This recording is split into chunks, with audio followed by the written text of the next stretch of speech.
सनितपुर पुलिसा डाकायथि खालामगिरिफोरनि सायाव मोनसे जाफुंसार इटागुलि सिरागुलि डाकायथि खालामगिरिया हमजादों।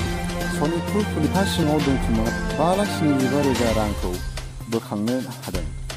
एसबीआई एटीएमआव लुथिनाय 25 लाख रांखौ राननायनि उनाव 5,70,000 रांखौ मोननाय जायो।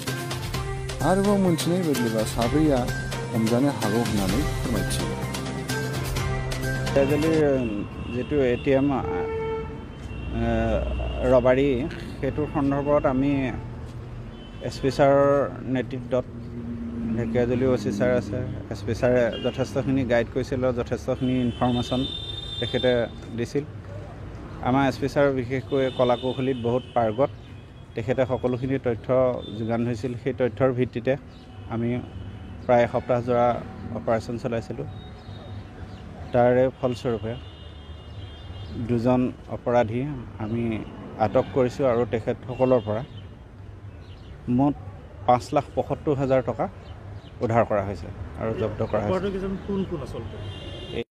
ওদালগুৰিত আমাৰ দল সোমাই আছে। মহিলাগৰাকীৰ স্বামীক আমি ধৰিবলৈ সক্ষম হোৱা নাই, কিন্তু তেখেতৰ কুলো আমি পাইছোঁ অলৰেডি।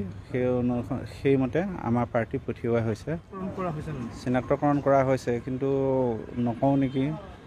চিনাক্তকৰণ কৰিলে মানে কথাটো ক'লে অলপ ফাদিল হ'লে আমি আটাইকেইজন অভিযুক্তকে চিনাক্তকৰণ কৰা হৈছে আৰু তেখেতসকলৰ কুলো উলিয়াই আমি অভিযান অব্যাহত ৰাখিছোঁ। আমাৰ এছপি ছাৰে সকলোখিনি দায়িত্ব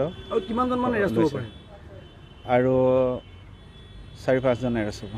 ডিব্ৰুগড়ত ককায়েকৰ ঘৰত অলপ পইচা লুকুৱাই থৈ যেতিয়া ডিব্ৰুগড়ৰ পৰা লখিমপুৰ অভিমুখে আহি আছিল, লখিমপুৰ জিলা পাৰ হ'ল অৱশ্যে, লখিমপুৰ জিলা পাৰ হৈ যেতিয়া বিশ্বনাথ চাৰিআলি ডিষ্ট্ৰিক্ট মানে হাৱাজানত সোমাইছিল, তেতিয়া আমি গোপন সূত্ৰ পৰামৰ্শে তেখেতক আটক কৰিছিলোঁ আৰু তেখেতৰ পৰা নগদ 1,75,000 টকা ৰিকভাৰী কৰিছিল।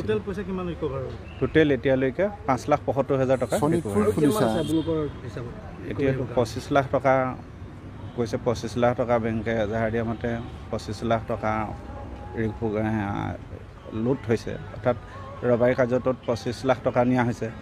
তাৰে 5,75,000 টকা উদ্ধাৰ হৈছে আৰু বাকীখিনি ৰিকভাৰী